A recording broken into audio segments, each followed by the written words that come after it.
வணக்கம். தமிழ் ஃபுட் கார்னர்ல காலிஃப்ளவர் மசாலா தோசை பண்ண போறோம். வாங்க இப்போ எப்படி பண்றதுன்னு பார்க்கலாம். இது வரைக்கும் தமிழ் ஃபுட் கார்னர் சேனலை சப்ஸ்கிரைப் பண்ணாதவங்க சப்ஸ்கிரைப் பண்ணிக்கங்க. ஒரு சின்ன சைஸ் காலிஃப்ளவரை ரஃபா கட் பண்ணி வச்சிருக்கேன். இந்த பேன்ல காலிஃப்ளவர் நல்லா முங்குற அளவுக்கு தண்ணி விட்டு கொதிச்சிட்டு இருக்கு. இதுல கொஞ்சமா மஞ்சள் தூளும் கொஞ்சம் கல் உப்பும் சேர்க்கிறேன். அடுத்து இதுல காலிஃப்ளவரை சேர்த்துருங்க. காலிஃப்ளவரை சேர்த்ததுக்கு அப்புறமா ஸ்டவ் ஆஃப் பண்ணிருங்க. மூடி போட்டு இது 5 நிமிஷத்துக்கு அப்படியே இருக்கட்டும். 5 நிமிஷம் ஆச்சு. இதில் உள்ள தண்ணியை நல்லா வடிச்சிட்டு இந்த காலிஃப்ளவரை மட்டும் ஒரு பிளேட்ல எடுத்து வச்சுக்கோங்க.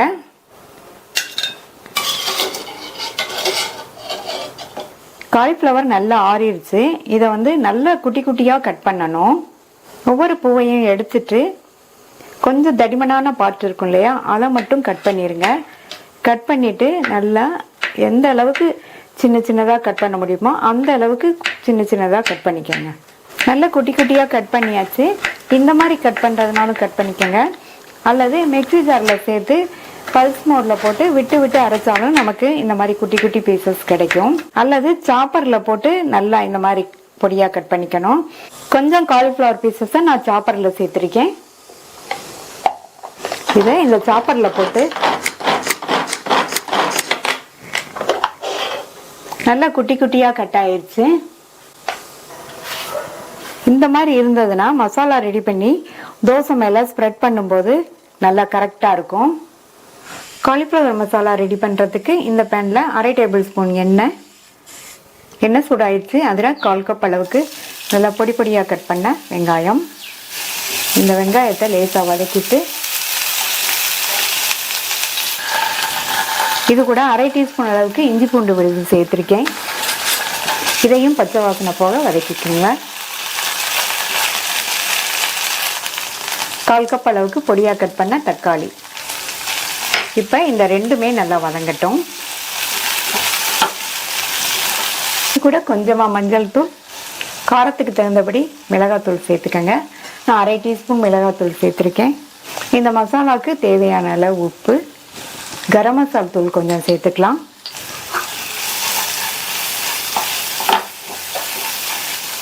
நல்லா ஒரு தடவை வதக்கி விட்டுட்டு காலிஃப்ளவரை சேர்த்துக்கலாம்.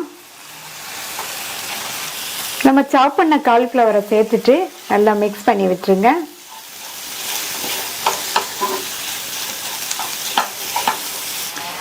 மிக்ஸ் பண்ணிட்டு மூடி வச்சிருங்க. 5 நிமிஷத்துக்கு காலிஃப்ளவர் வெந்துட்டு இருக்கட்டும். 5 நிமிஷம் ஆச்சு. காலிஃப்ளவர்லாம் நல்லா வெந்துருச்சு. ஒரு பெரிய உருளைக்கிழங்க குக்கரில் 5 விசில் விட்டு வேக வச்சு தோல் உரித்து மசிச்சு வச்சுருக்கேன். உருளைக்கிழங்கு நல்லா சாஃப்டாக வேக வச்சுக்கணும். இதை இதில் சேர்த்துட்டு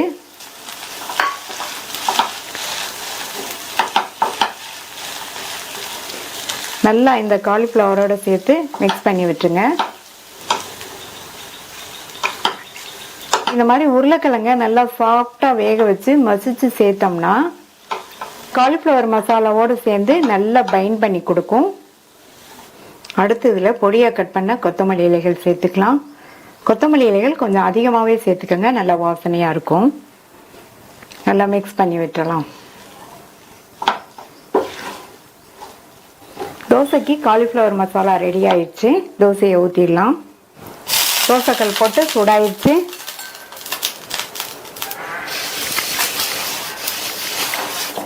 தோசையை ஊற்றிடலாம். இந்த தோசை மெல்லிசா விட்டால் தான் நல்லாயிருக்கும். அதனால் மெல்லிசா இந்த மாதிரி தேய்ச்சி விட்டுருங்க. தோசையை சுற்றியும் தோசை மேலேயும் எண்ணெய் விட்டுக்கலாம். நீங்கள் நெய் விடுறதுனாலும் விட்டுக்கங்க. நான் எண்ணெய் தான் விடுறேன். மூடி வச்சுருங்க. தோசை வெந்து மேலே கொஞ்சம் ட்ரை ஆகி வரட்டும். இந்த மாதிரி தோசை கொஞ்சம் வெந்ததுக்கு அப்புறமா நம்ம ரெடி பண்ணி வச்ச மசாலாவை சேர்த்துடலாம். மசாலாவை சேர்த்துட்டு நல்லா ஸ்ப்ரெட் பண்ணி விட்டுருங்க. இப்போ தோசை மேலே லைட்டாக இட்லி பொடி தூவிக்கலாம். இது ஆப்ஷனல் தான், நீங்கள் விருப்பப்பட்டால் சேர்த்துக்கங்க, இல்லைன்னா விட்டுறலாம். இப்போ தோசையை இந்த சைடு ஒரு மடிப்பும் இந்த சைடு ஒரு மடிப்பும் மடிச்சிட்டு இந்த சைடு ஒரு மடிப்பு மடிச்சோம்னா நல்ல ட்ரையாங்கிள் ஷேப் கிடைச்சிருக்கு. இதை ஒரு தடவை திருப்பி போட்டுட்டு எடுத்துடலாம். நல்லா சூப்பரா டேஸ்டான காலிஃப்ளவர் மசாலா தோசை ரெடி ஆயிடுச்சு. பிளைனா தோசை செஞ்சு சட்னி சாம்பார் விட்டு சாப்பிட்றதுக்கு இந்த மாதிரியும் ட்ரை பண்ணலாம்.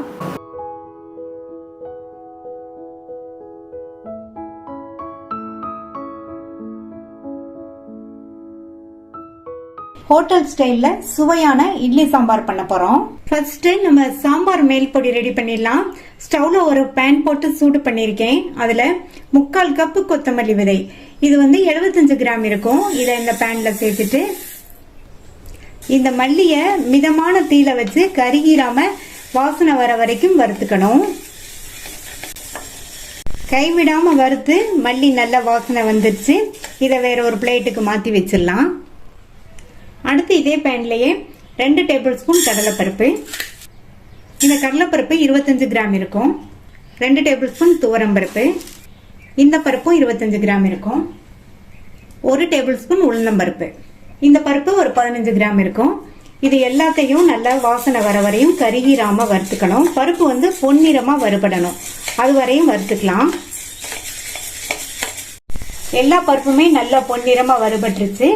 இதையும் நம்ம ஏற்கனவே வறுத்த மல்லியோட சேர்த்து வச்சிடலாம். அடுத்து அதே கடாயிலே 2 டீஸ்பூன் சீரகம் சேர்த்துக்கலாம். இந்த சீரகமும் நல்லா சூடேறி வறுபடட்டும். நிதானமான தீயில வச்சு வறுத்துக்கங்க. சீரகமும் நல்லா வறுபட்டுச்சு. இப்ப ஸ்டவ் ஆஃப் பண்ணிட்டு இதுல 1/2 டீஸ்பூன் பெருங்காய பவுடர் சேர்த்துக்கலாம். ஸ்டவ் ஆஃப் பண்ணிட்டே சேர்த்துக்கங்க. கடாயோட ஹீட்லயே இது நல்லா வறுபட்டுரும். வறுத்த மல்லி பருப்பு எல்லாம் நல்லா ஆறிடுச்சு. இதை மிக்ஸி ஜார்ல சேர்த்துக்கலாம். இது கூட கடைசியா வறுத்த சீரகத்தையும் பெருங்காய பவுடரையும் சேர்த்துட்டு நல்லா நைஸ் பவுடரா அரைச்சுக்கலாம். நைஸா அரைச்சாச்சு. சாம்பார் மேல் பொடி ரெடி ஆயிடுச்சு. நம்ம பண்ண போற சாம்பாருக்கு இதுல இருந்து கொஞ்சம் தான் எடுத்து யூஸ் பண்ண போறோம். மீதி உள்ள பொடியை ஒரு ஏர்டைட் கண்டெய்னர்ல போட்டு மூடி வச்சிட்டோம்னா 2 மாசம் வரைக்குமே கெட்டு போகாம நல்லா இருக்கும். நம்ம தேவைப்படும் போது யூஸ் பண்ணிக்கலாம். இட்லி சாம்பார் பண்றதுக்கு வாஷ் பண்ண 75 கிராம் துவரம் பருப்பை இந்த குக்கர்ல சேர்த்துட்டு இது கூட 1/4 டீஸ்பூன் மஞ்சள் தூள், 1/4 டீஸ்பூன் பெருங்காய பவுடர் சேர்த்துட்டு பருப்பு முங்குற அளவுக்கு தண்ணி சேர்த்துக்கலாம். நான் 1 கப் தண்ணி சேர்த்திருக்கேன். ஒரு சின்ன பீஸ் பரங்கிக்காய் கட் பண்ணி வச்சிருக்கேன். அதை இது கூட சேர்த்துக்கலாம். இந்த பரங்கிக்காயை மஞ்சள் பூசணி, சக்கரை பூசணி, அரசாணிக்காய் இந்த மாதிரி எல்லாம் சொல்லுவாங்க. இந்த மாதிரி பருப்போடையே இந்த காயை சேர்த்து வேக வச்சிட்டோம்னா சாம்பார் ரொம்ப டேஸ்டா இருக்கும். நல்ல ஒரு தடவை கலந்து விட்டுலாம். இந்த பருப்போட சேர்ந்து இந்த காயுமே நல்ல குழைய வெந்துரும். மூடி போட்டு ஸ்டீம் வந்ததுக்கு அப்புறமா வெயிட் போட்டு மீடியம் ஃப்ளேம்ல 5 விசில் வேக வச்சுக்கலாம். 5 விசில் வந்துருச்சு. பருப்பு காய் எல்லாமே நல்லா குழைவா வெந்துருச்சு. இத ஒரு கரண்டியோட பேக் சைடு வச்சு நல்லா இந்த மாதிரி மசிச்சு விட்டுட்டு இதை தனியா எடுத்து வச்சிடலாம். நல்லா மசிச்சாச்சு. இந்த மாதிரி மசிச்சுக்கணும். இதை வேற ஒரு பாத்திரத்துக்கு மாத்தி வச்சுக்கலாம். அடுத்து சாம்பார் பண்றதுக்கு இந்த பேன்ல 4 டீஸ்பூன் எண்ணெய் சேர்க்கிறேன்.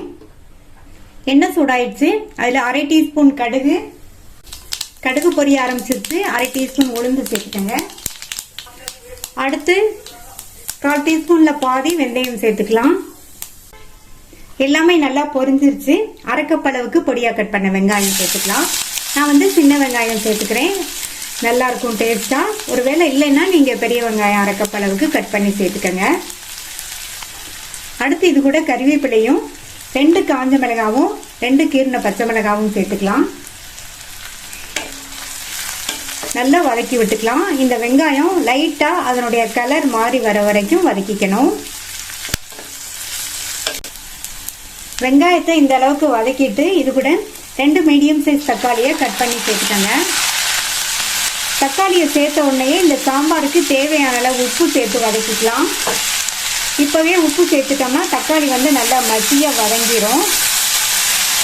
தக்காளி வதங்கி நல்லா மசிஞ்சு வரட்டும். மூடி வச்சிடலாம்.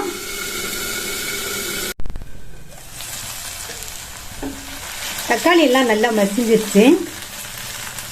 அடுத்து இது கூட 2 டீஸ்பூன் தனி மிளகாத்தூள், 1 டீஸ்பூன் கொத்தமல்லி தூள் சேர்த்துட்டு நல்லா ஒரு தடவை கலந்து விட்டுறலாம். இது ஒரு 2 நிமிஷத்துக்கு அப்படியே இருக்கட்டும்.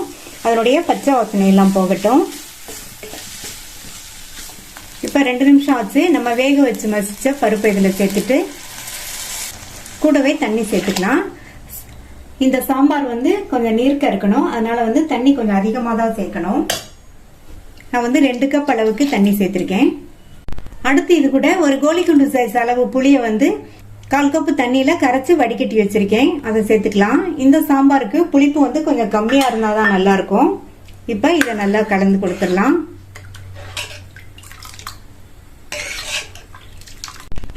நல்லா கலந்து விட்டாச்சு. தக்காளி சேர்க்கும் போது நம்ம உப்பு சேர்த்தோம். இப்போ செக் பண்ணிட்டு இன்னும் கொஞ்சம் உப்பு தேவைப்பட்டா சேர்த்துக்கலாம். நான் இந்த அளவு உப்பு சேர்க்கிறேன். இந்த சாம்பார் 5ல இருந்து 6 நிமிஷத்துக்கு நல்லா கொதிக்கட்டும். இப்போ 6 நிமிஷமா கொதிச்சு சாம்பார் ஓரளவு வத்தி வந்திருக்கு. இதுல கடைசியா நம்ம பவுடர் பண்ணி வச்சோம் இல்லையா சாம்பார் மேல் பொடி, அதை 3 டீஸ்பூன் அளவுக்கு சேர்த்துக்கலாம்.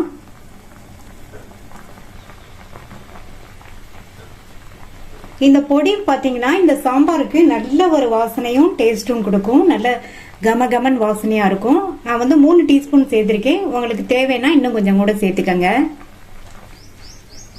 இந்த பொடியை சேர்த்ததுக்கு அப்புறமா நல்லா ஒரு தடவை கலந்து விட்டுருங்க. இது 1 நிமிஷத்துக்கு மட்டும் நல்லா கொதிக்கட்டும். இப்போ 1 நிமிஷம் கொதிச்சிருச்சு. இந்த சாம்பார் பாத்தீங்கன்னா நம்ம ஹோட்டல்ல சாப்பிடுற சாம்பார் மாதிரியே நல்லா கமகமன் வாசனையா டேஸ்டா இருக்கும். அடுத்து இதுல பொடியா கட் பண்ண கொத்தமல்லி இலைகளை சேர்த்துடலாம். கொத்தமல்லி இலைகள் சேர்த்ததுக்கு அப்புறமா நல்லா ஒரு தடவை கலந்து விட்டுட்டு ஸ்டவ் ஆஃப் பண்ணிடலாம். நல்ல கமகமன் வாசனையோட ஹோட்டல் ஸ்டைல் இட்லி சாம்பார் சூப்பரா ரெடி ஆயிடுச்சு. நீங்களும் இதை ட்ரை பண்ணி பார்த்துட்டு உங்க கமெண்ட்ஸ் சொல்லுங்க. தேங்க்யூ.